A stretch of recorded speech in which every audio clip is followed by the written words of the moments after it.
Welcome, everybody, to the podcast today, and I am joined by the consummate professional and my good friend, Chris Lema. How you doing, Chris?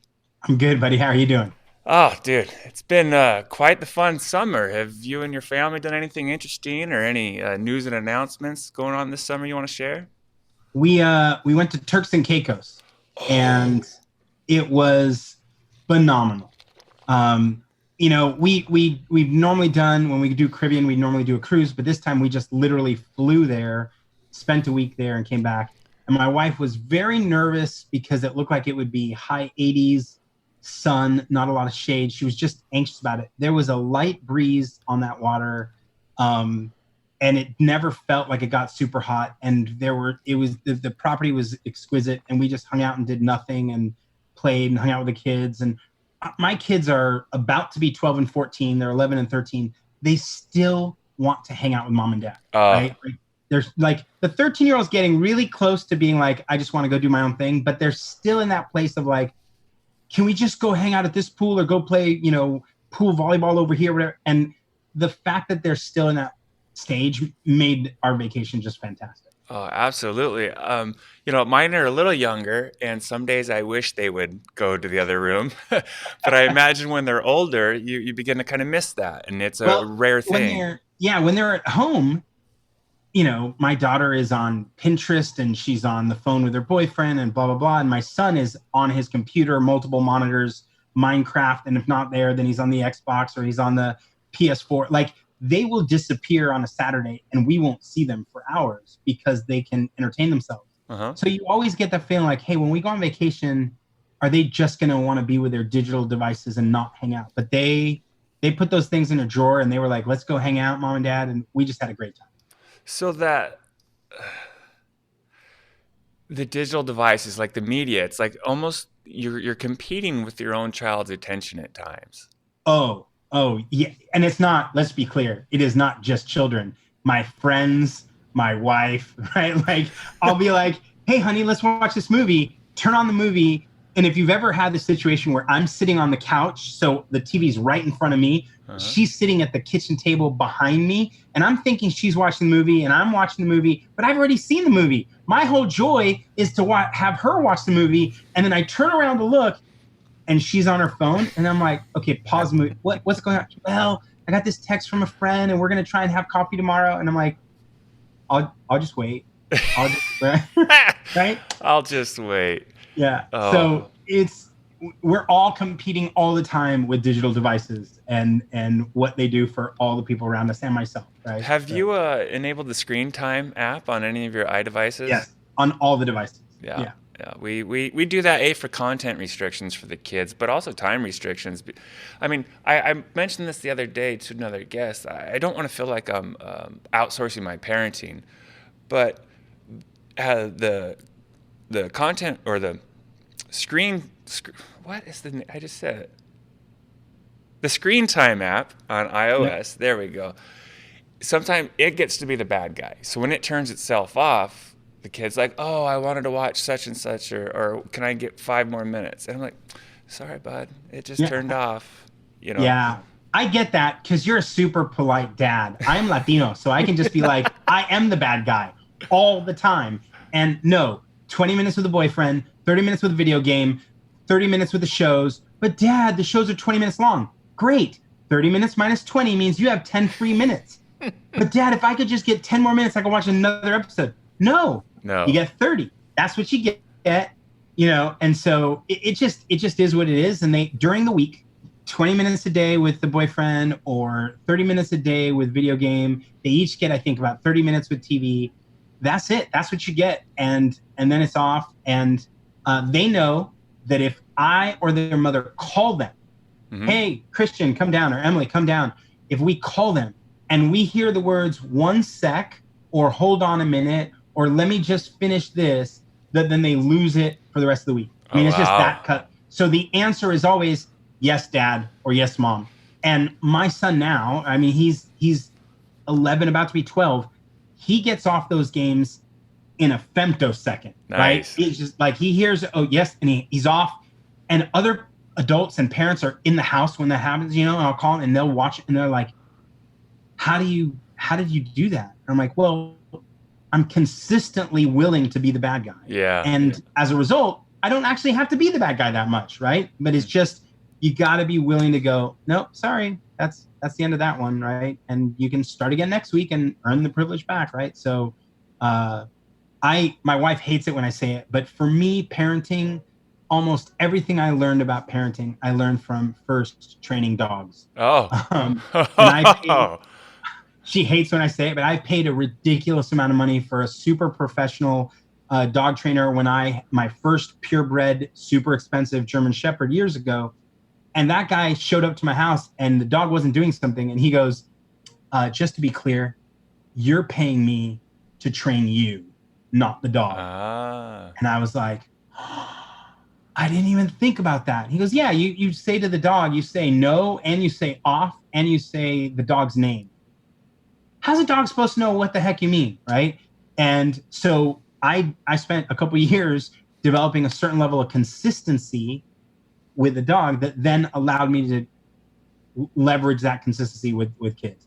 Again, it's not the path that everyone takes, but it's the path I took, and it does allow me to be very consistent with the kid. Well, I think any parent out there could always use another trick in their handbag. So if it comes from the world of dog training, it's like, judges, we'll allow it. Yeah, exactly. Hey, so going back real quick to Turks and Caicos, I've always wanted to take the family there. They have like a couple all-inclusive resorts there. Is it as beautiful as the brochures make it look? Yeah. So yes, 100% yes. So we flew to Orlando and spent a day and a half in Orlando just because I didn't want to get to Turks and Caicos tired because I'm coming from California. Mm-hmm. But we flew to Orlando, got there in the evening. The next day, we spent the day in Orlando so they could go to one of the parks or whatever. And then the next morning, on Sunday morning, we flew down from Orlando straight down to Turks and Caicos. We got there early, so it was like noon or whatever. So I wasn't tired. And we went to Beaches, which is the family resort right on the water. It's a massive property, tons of restaurants and tons of pools and tons of different kinds of villas. And every day we would go to a different part of the property. We'd go to different parts of the beach, different pools. And it was all inclusive, right? So you never go to your pocketbook for anything. We had a fantastic time. Nice. All right. Well, I will add that to the list of recommendations that says we have to go there. Yeah. This is an interesting segue, but you made me think of it. For anybody who doesn't know, and I'm sure you all know Chris, he's been a coach of business leaders and entrepreneurs and a product guy for 19 years. The man knows his stuff. So here's a question. When I have looked at Turks and Caicos and the Beaches Resort and trying to look at the various villas, retail price, MSRP, $19,000, $18,000, $17,000. But they're always consistently, without fail, running like a 65% off deal. Explain to me this pricing strategy. Why would you consistently always discount 65, 70% off your prices? So the thing to understand about this dynamic, which, by the way, not only is it curious to me, right? But I went into their sales office for 1/2 day of my entire 7.5 days there to talk with their sales guys, because I was like, I would like to buy, we normally buy a vacation like 2 years in advance. So I was like, 2 years out, I want this one to be, we're going to go to the one that isn't beaches. We're going to the other one was just adults because I want to take my wife. And I see that you have a new property in Barbados, but I need to understand this pricing. I need to understand how you're doing it. I want to understand everything about it. And what I discovered about the process, right, is truly remarkable. So first of all, to answer the core of your question, it is very different than all the rest of the things we buy. Okay. Right? If you think about the number of times that you or I have probably looked at buying a car, right? Ooh, that car looks interesting. Let me look at that car. We may look at a car and the price of a car 2-3 times a year, maybe, right? Other people are like, oh, dear God, I don't look at cars that often. But think about a watch or a coat or a pair of jeans, and you might do it 2-3 times a month or 2-3 times a quarter. But when you're doing it that often, okay, then the deal, the special has to be special, right? Because we're looking at it all the time. So if someone were always doing 30-40% off, right, we might go, oh, there's no urgency tied to that, whatever, I don't care. But when we look at an all-inclusive beach vacation, we might do that once every year or two. Yeah. So or some people, to be fair, once a decade. Yeah, exactly. The efficacy of that offer that drives immediacy is incredibly powerful because we don't go to it often. If you or I looked at it every week, right, we'd be like, oh, it's always on sale. Here's the crazy part. And this is what I discovered when I was talking to these guys. Oh, yes, it's always on sale. It's not always available. Oh. So we bought a package at this place. We bought it 2 years in advance. So 2 years ago, Corey Miller from iThemes and iThemes fame and Lindsay Miller and the Lemas went to beaches in Jamaica. Mm-hmm. And we spent a week in Jamaica. And then on that trip, we went into the sales office and we booked for 2 years later, which was this past summer. We booked this trip. Turned out the Millers didn't go this time, but we booked it. We went. And when we did, they didn't tell us all the different options. They just gave us here's a special deal and here's this. And they put a price tag in front of me. And they put a price tag that might be expensive, but given that I had 2 years to pay it off, it wasn't ridiculous. It wasn't crazy. It definitely wasn't the most expensive vacation I've gone on. And then we got there. And when we got there, we discovered that this particular property had extra amenities attached to certain kinds of units. If you got a unit with a butler, then you could get the little poolside villa, shaded area. But if you didn't have a unit with a butler, then you couldn't get that unless you went each morning and requested to see if there was any overflow that you could book. So being the kind of guy who likes to be in that little shaded area, I was like, well, that's fine. I'll just go to the front office and just say, hey, what's the cost to upgrade to the butler villa? And I'll just move us. How could you not want more of my money? Yeah. I'm happy to give it to you. And they were like, we have zero availability. Hmm. And you go, like, zero? Like, really zero? Or is this just a game to upsell me to something? They're like, no, look. And you could, in fact, I did. I went on the website to just try and find it. Nothing, right? Gone. So the big promotion, right? The big deal that's constantly going is constantly going. What's changing is the capacity, right? It's the occupancy. And since that's adjusting, you may get, since we go there only, we go to, say you go to beaches.com, you may only go to there once a year, once every 2 years, once every 10 years. So the efficacy of that pop-up that says, or that banner that says 50% off, you go, that's amazing. But it's also because there is not just a normative dynamic of like, hey, we want you to close quickly. It's a reality that there's scarcity built into the product because there's a fixed number of units. Right. So even as you're picking that 60% off, you may discover that, oh no, there's nothing available that week. But if you're picking it a year in advance, 2 years in advance, the second week of July versus the third week of July versus the fourth, you just make that adjustment and you don't mind anymore, right? Mm-hmm.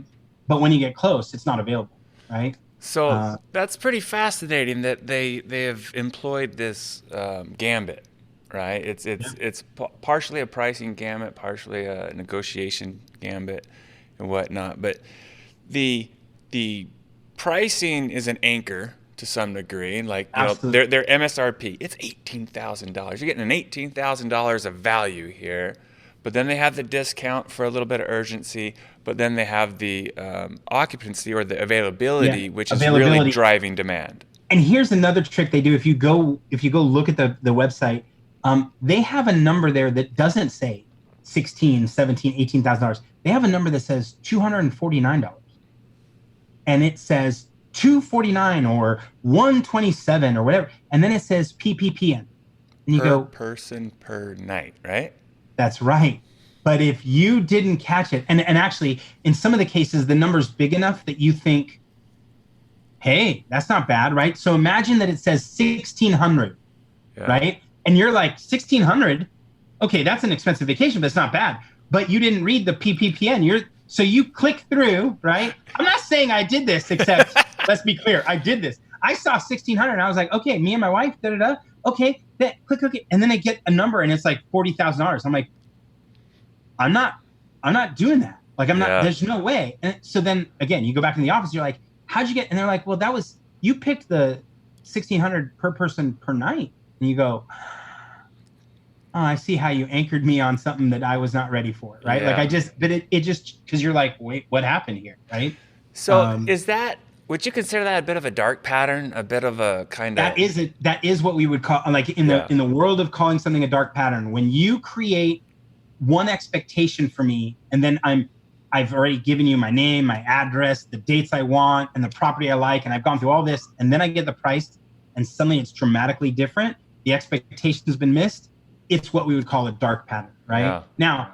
Now, if it's small, right? If the delta is small, like let's say you didn't pick the 1,600, let's say you saw $200 per night, and then you get to the end and it's $2,000 per person, and not what you were doing in your head, and you're like, but if it's small enough, you might still pull the trigger. Yeah. I happen to think on the bigger stuff, when the delta is that big, right?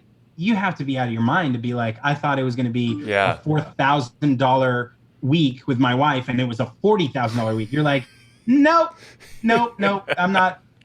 Let me back this up a little bit. Let's keep exploring some pricing shenanigans. One I've ran into recently is airfare, where depending on where you're Googling or orbiting or hip monkeying your airfare, you'll get a nice flight. You're like, wow, $247 for, SFO to Chicago or something. And then you're like, click.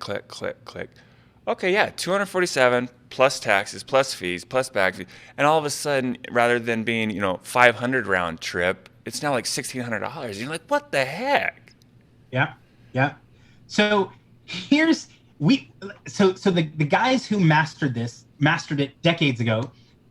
There is one European company that does pricing, pricing strategy work, and they're one of the only companies I've ever found who do pricing for with both competitors, right? So they do pricing analysis and strategy for Coke and Pepsi. And you're like, that's insane, but they're so good at what they do that both companies are like, I'll sign the waiver, whatever. I want you to come help me. But they're the guys that worked with, I think it was Jiffy, but it's for your peanut butter. Yeah. Right.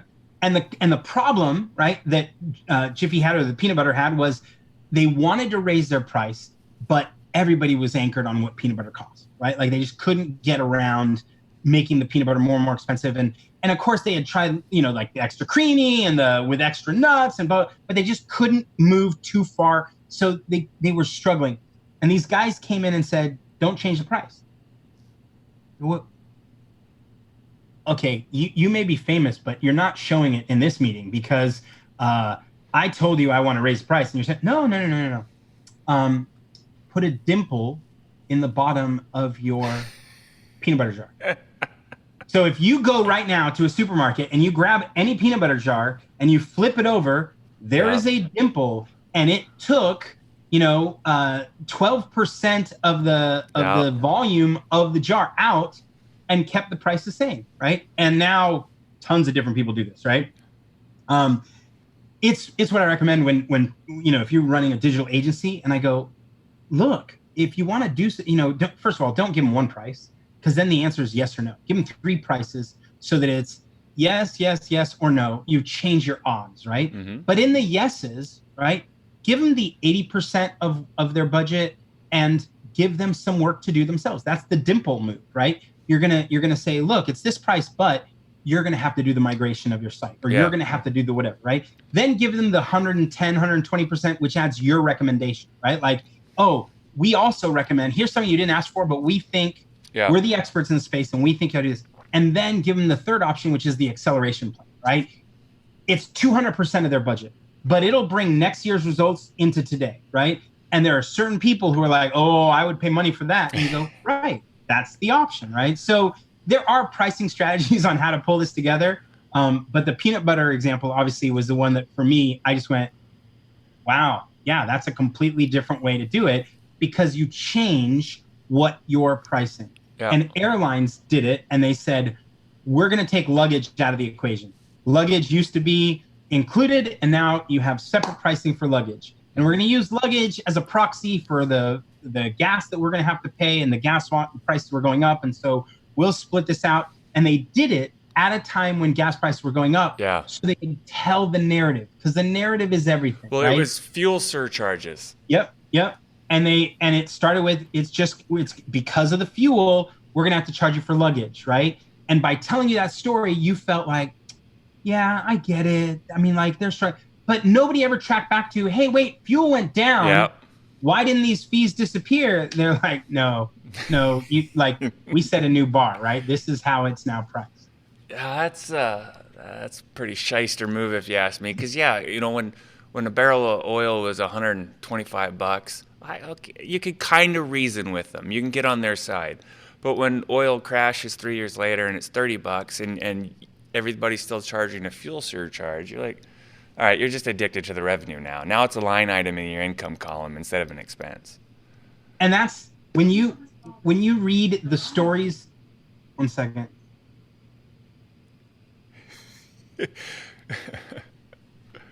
Yeah, the nature of having smart speakers in your house is they start talking because they heard Josh say something. Damn it, Alexa. Don't do it. don't Alexa, order me a vacation to Turks and Caicos. Yeah. She's like, oh, but Chris, you previously put a password on that you don't even know to stop all purchasing.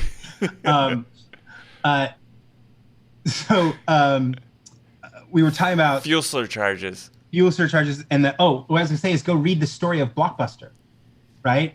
When you read the history of Blockbuster and Netflix coming in and whatever, they were so addicted to their late fees that that's what killed. I mean, yes, there was a competitor, but they had even created their own online solution, and they were growing it. And at the rate they were growing, you could argue that they could have competed successfully with Netflix had they just transferred their audience from the stores to online and killed the late fees. But the execs that they had there, and eventually they brought in a different CEO, they were like, but that's 30% of our revenue, right? And since they couldn't handle killing their late fees, they killed the company, right? They get very addicted to revenue, and then you start going, that's right there is my EBITDA, and I can't give that away. And you go, yeah, that's a problem. So is there still one more Blockbuster left? Every once in a while on Reddit, I see it's like in Oregon or Alaska or something. I think there was one, but I think it may have closed. I think the last one may have closed down. The end of an era. Yeah. Before we move on, what is to you the most egregious pricing strategy or hack that you've seen recently? I think I would always go with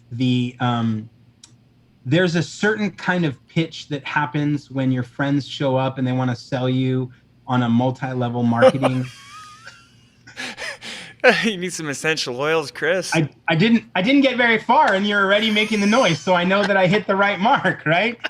Because the egregious part of this is you take a regular person and you give them a script that they have to learn. Then you send them out to all their own friends. All of a sudden, those friendships turn into business opportunities. And the pitch is, well, what would you spend? Well, you normally spend this on yourself, but now you're just buying from yourself, and then you'd normally buy that, and you're like, time out. I have never once spent $600 on toilet paper, so I will not spend that much on it. So this Amway approach doesn't do anything for me. And then you're buying your own deodorant, your own dishwasher soap, and everyone does this. And now what would you do with an extra $300,000? And you're like, it's never going to happen. Like, that is egregious math, right? So to me, I don't think I've ever seen anything that on any level that is as bad as that. And I keep watching, eyes open, but nothing as bad as that. Oh, I am dying over here. Your voice kicked up just the notch. You leaned forward in your chair. I could see this one got you. Oh, this is like, so I am a owner of timeshares, right? Mm-hmm. I am in the top 5% or actually top 1% of the Las Posadas chain. I'm in the top 5% of the Hilton Grand Vacation Club. We own properties all in lots of places.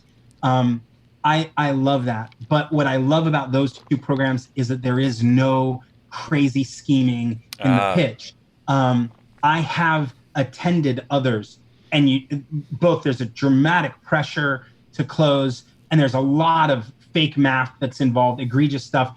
But even timeshares don't hold anything compared to the I'm going to come into your house and I'm going to pitch you on some of these things, because it starts very innocently with, I have a great business opportunity. Yep. You can work your own hours.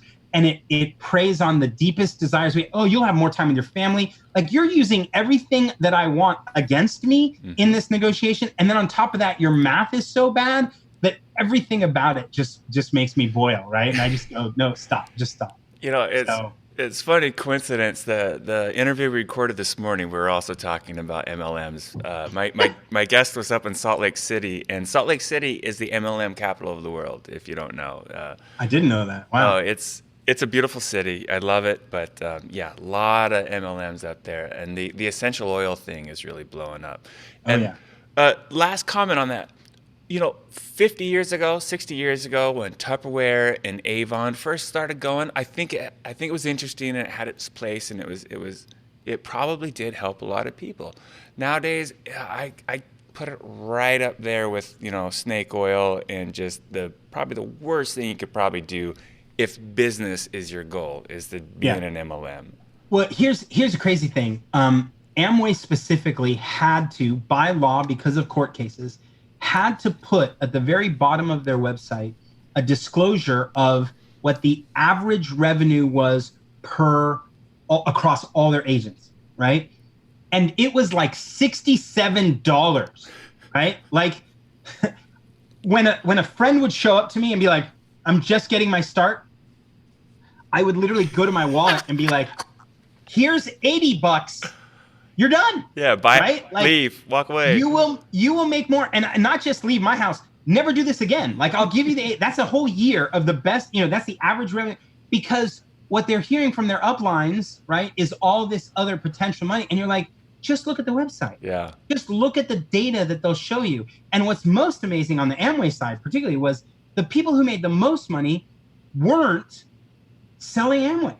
The people who were making the most money in Amway were selling the tapes and the videos and the educational material for all the Amway people, because they felt guilty. Like, well, every single one of them would say, well, I could do better if I was more committed, if I was more diligent, if I was more this. I just need more education. And so they would spend even more money buying more educational materials and still not. And you're like, nah, this is wrong. Typical gold rush, right? The people selling the picks and the shovels made all the money, and yes, a few people caught a vein of gold, but most people didn't.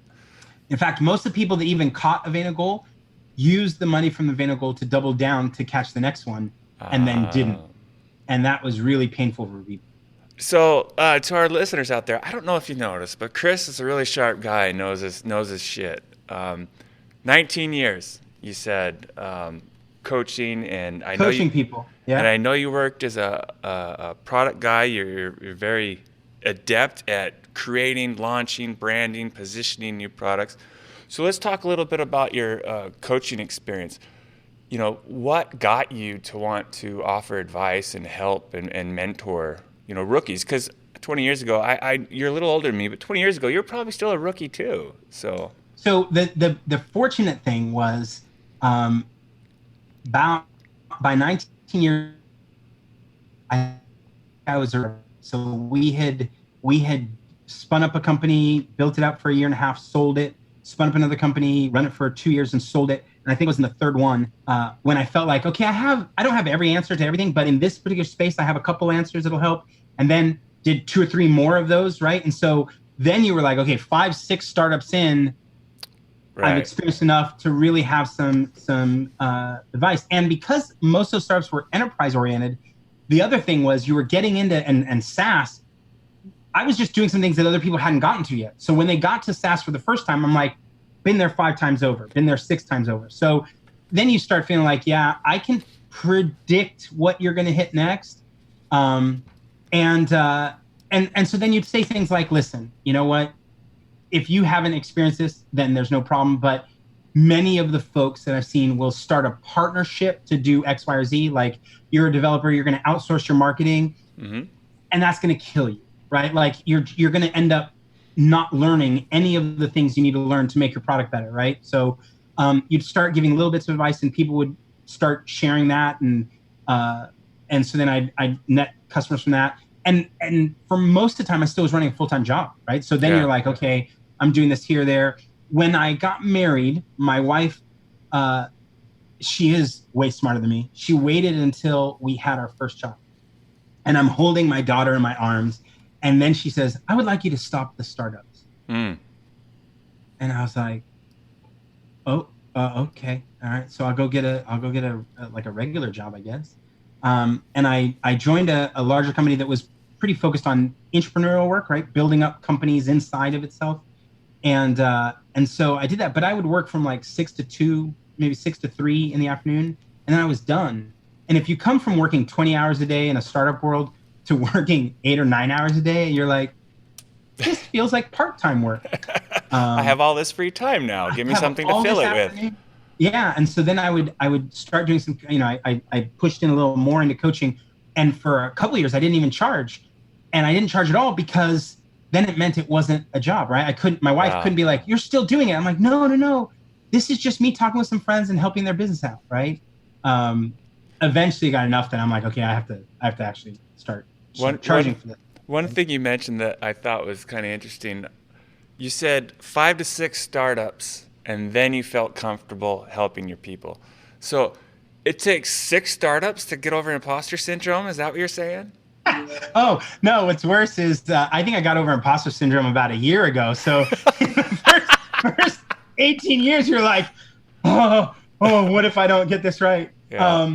But you know what? For me, the insecurity or the nervousness can either overwhelm you or it can fuel you just enough to push harder and to learn more and to study and to caveat correctly. And so I never worried about being insecure. I was insecure. I just learned, let me move this past. And so I might tell you, hey, here's what happened to Blockbuster.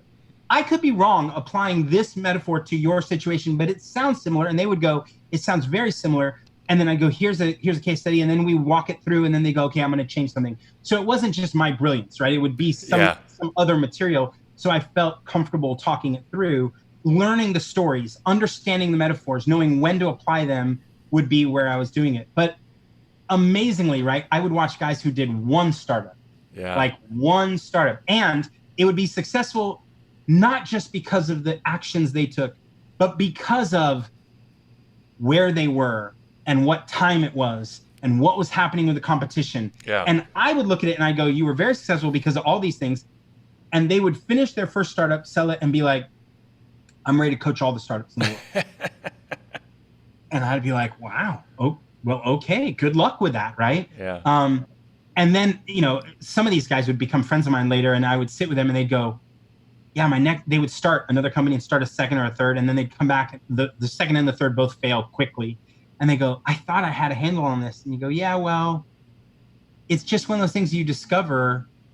There's lots of different ways to both succeed and lots of different ways to fail. So even if you know one way to not fail, it doesn't mean you've closed all the other ways that you might fail. So it takes time to figure that out. The luck and the timing are such a big part of it, right? Because no matter what business idea you have, the wrong time or the wrong market conditions, you could very well be destined for failure. Like there could be no way to succeed.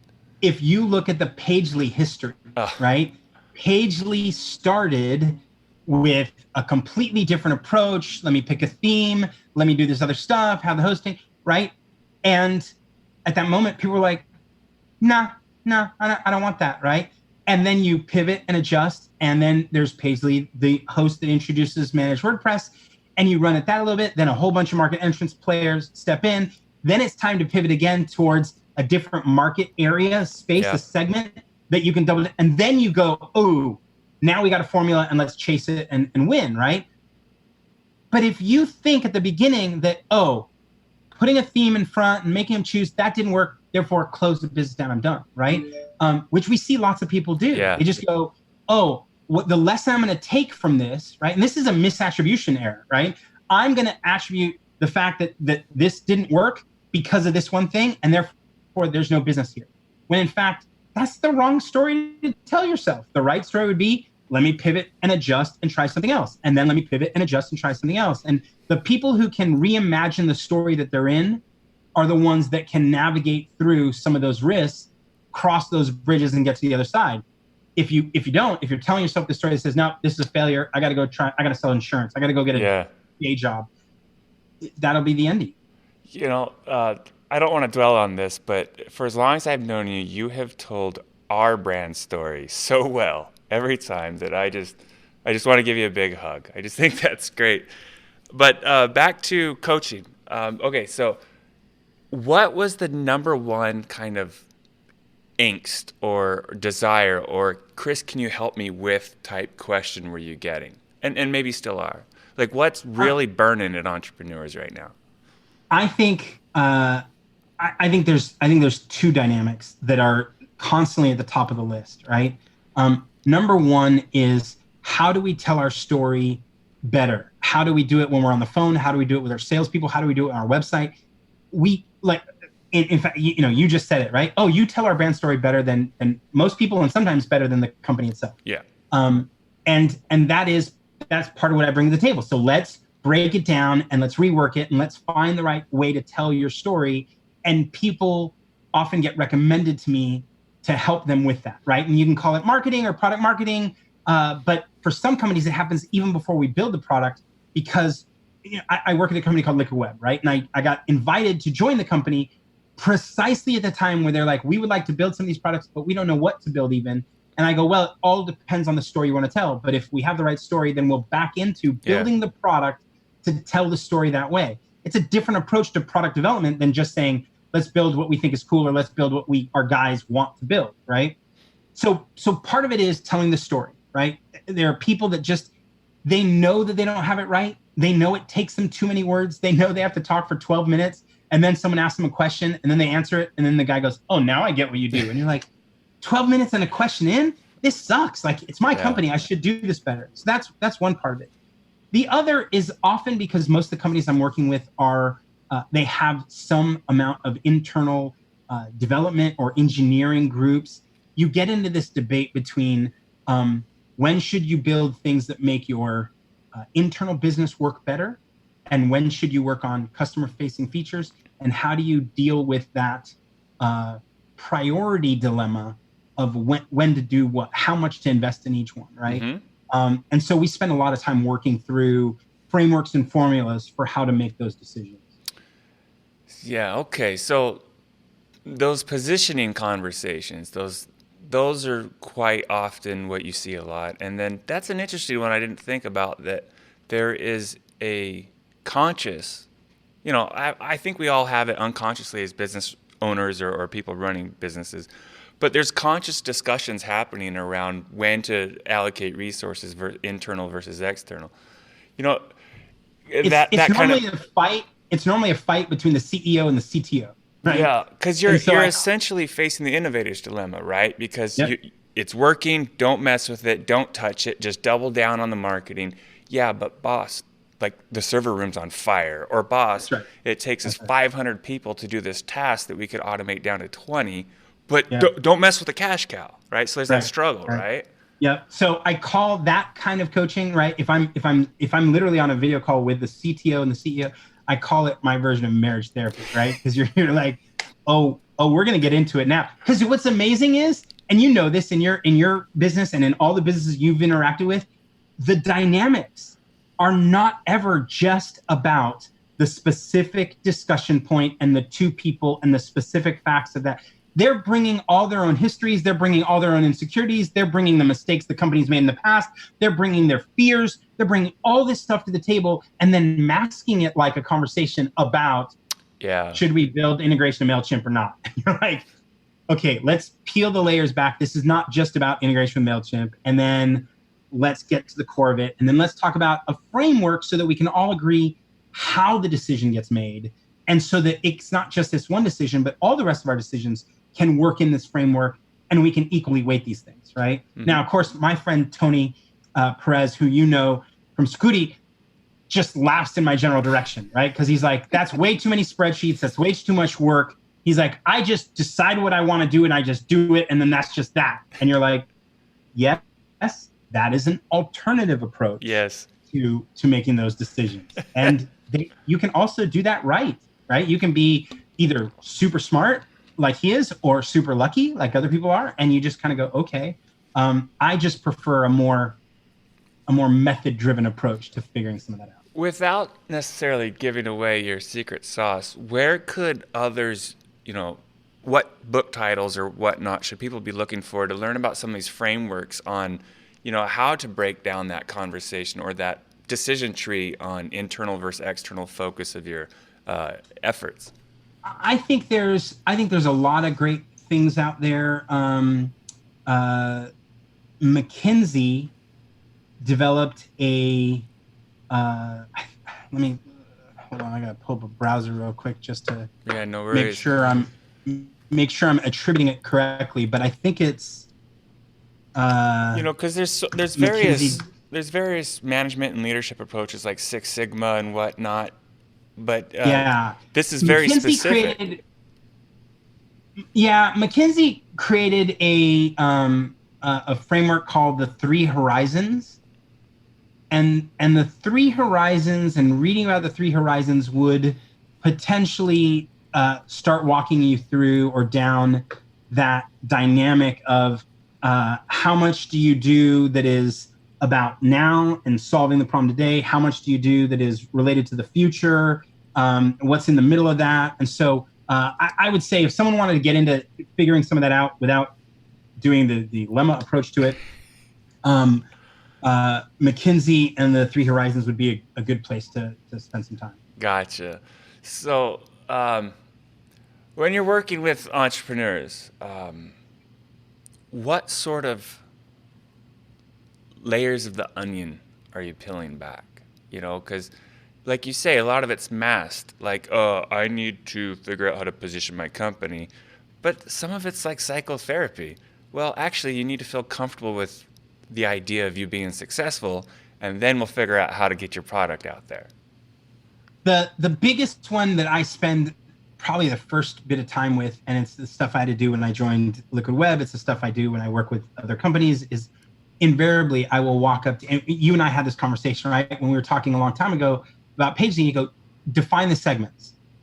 Just lay out a map of the segments, and can you get comfortable leaving parts of the map to someone else? Mm-hmm. Can you get comfortable saying that's because if you cannot be really good and service really well one segment, and instead you're pulled in every direction for every segment, there's a good chance you will not win, right? And so getting comfortable as a person, for whatever your background may be, you may be the kind of person who's like, no, I want to do this for everyone. I want to be a vertical company on all verticals and a horizontal company on all horizontals, and I want to do everything. And you're like, okay, good luck. And by the way, this is not going to be a good fit. Like you and I are not going to work well, right? But when you can say, okay, here's one way to slice and dice the world. Here's one way to define the segments. And in this, slice and dice, this is really where we want to go. We have the most skills for that. We have the best opportunity for that. It is sized the right way. Mm-hmm. Let's do that. Then the trick is letting go of the rest. Letting someone else be really good at something else and not feeling like, but we could be good at that. Yeah. I'm just going to have to let that go so I can focus over here. And it'll change the ratios of your staff. It'll change the ratios of your profit. It'll change the pricing. Like everything changes once you have a sense of your segment. Unfortunately, most people start with we're for everyone. Yeah. And you're like, okay, we're going to have to work that one through. Yeah. So there's a little challenge to the ego there sometimes. So you've worked a lot with entrepreneurs, and I believe you told me you have some in your own house now, right? Are you doing some coaching with your kids on some new ideas? I'm more than a coach. I'm an investor and a temporary CEO until she's ready to take it over. But my 13-year-old, who's soon become 14, and I have bought a photo booth, right? It's a stand with the iPad and the Ring, of light and lots of software that does customization stuff and a whole bunch of props and a green screen and all that. I mean, we've invested all of it so that what I told her was when she gets into high school, and she started her freshman year last year. So this year she just started her sophomore year. And I said, okay, we're going to let you do your regular school the first year, make sure that you get calibrated. Yeah. But this year we started, and so in the summer, right before school started, we made the investment, bought this stuff, and said, okay, we're going to start a company where you start as an employee, but its goal is for you to become the owner of this business, and you're going to have to do a bunch of work, right? And yet it's, going to a party and hanging out with a bunch of people, and so it is work that she won't feel is as much that work, but writing those proposals, or getting the pricing right, or collecting the money, or scheduling it, or creating the custom images that go, the borders and all that other stuff is all prep work before the event. There's a lot to it. So she got super excited right away. Then I opened up the photo booth in the house this last weekend. We had people over on Monday for Labor Day and treat it like everything up. And by the time the day was over, my wife was like, I could be involved with this. Like I could drive Emily around, and there's probably some things I could do here. And my son was like, I'd be really good at the props, Dad. Like how do I get so suddenly everybody in the family wanted to be an entrepreneur, right? And you're like, oh, okay, we'll figure it out. We'll find ways for all of you to get involved. But I believe that my daughter will be served more effectively in her high school years, learning to run a business, than being in a bunch of sports and a bunch of clubs. And I know that that is countercultural to a lot of things, but she has yet to show a particular kind of prowess that would suggest that she was going to be a pro NBA basketball player. And so I just let that dream go and just went, no. But the skills, even if she's never an entrepreneur after this, the skills to run a business, and to do the customer service, and to do the sales, and to do the marketing, and to do the technical work associated with it are all skills I think will prove beneficial. And so that was my commitment to both kids, right? Yeah. Starting their sophomore year, I'll help each of them run a business.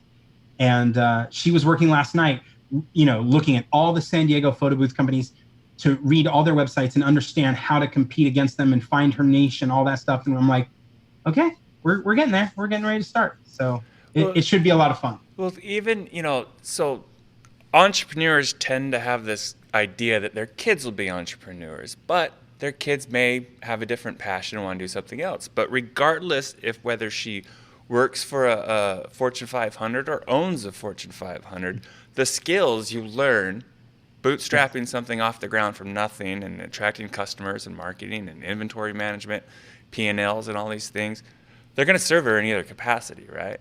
Exactly right. In fact, she wants to be like a lawyer or a judge. And I'm like, that's great. But in your high school time, other than she's in a mock trial thing where she can directly apply the whole, lawyer thing, other than that, all the extracurriculars are brought down, and it is, you're going to learn to run a business. And at the end of your school time, you could sell the business, close the business. You could leverage the business into a new job. Like, you have options, but I think those options are going to be worth more than 2 to 3 hours. I mean, I played sports all throughout high school. I also did leadership all throughout high school. Everyone told us, like, these are the things you need to do. And then you move on and you do certain things in college, and then you get to the end of it and you're like, I think everybody lied. Like, yeah. This didn't do what you all thought it was going to do for me. And so I'm more like, look, there's a good chance I'll be wrong. I don't care. But I know that you will learn from this. And I would rather you learn these things than being in a sweaty bus going somewhere and working out. Not to say that there's not, there are people that do that and it's awesome and it's good for them. I'm just judging it and saying, nope, for us, we're going to do something different. So, plus, she looked at the money, right? She did just back of the envelope cash. And she was like, oh, right? Years ago, my wife, we were at a dinner, and my buddy Syed Balki. Yep. Syed is 20 years younger than me. an incredible, successful entrepreneur, has, more money probably in his house than I will ever own. And that's fine. I love him. He's fantastic. And he happened to be in New York at the same time that my family was in New York. And he was doing something with the NFL. We were having dinner somewhere. And at dinner, my wife says, well, Emily, someday you'll get old enough to buy a car. It'll be like a junky beater car, but it'll be your first car, blah, blah, blah. And I went, what? Why does it have to be a junky car? She could start a business, run a business, make money, and buy herself a Mercedes. And my wife's like, no, that's not. And I'm like, just one second. And I texted Syed. I'm like, hey, are you available for dessert? We're over at this restaurant. So he comes over. And I just say, hey, solve this little debate between me and Melissa. If Emily wanted to get her first car, does it have to be a beater? And he's like, no, why would you do that? Start a company, make some money, and you can buy yourself a Mercedes. And I'm like, imagine that.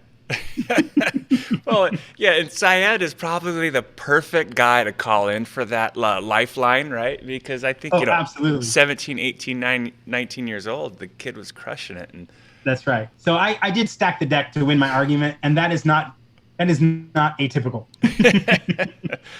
Well, Chris, thank you so much for joining me. This has been such a pleasant conversation, and I can't wait to see you next week at Pressnomics. And our friend Syed will also be joining us there. Absolutely. And hopefully we'll have this one produced and published before then, if not soon thereafter. So awesome. If you could let everybody know where to find you online. Yeah, I have a website at chrislema.com. I have another blog over at leaders.blog, and I'm on Twitter at chrislema. I also blog over at liquidweb.com where I work.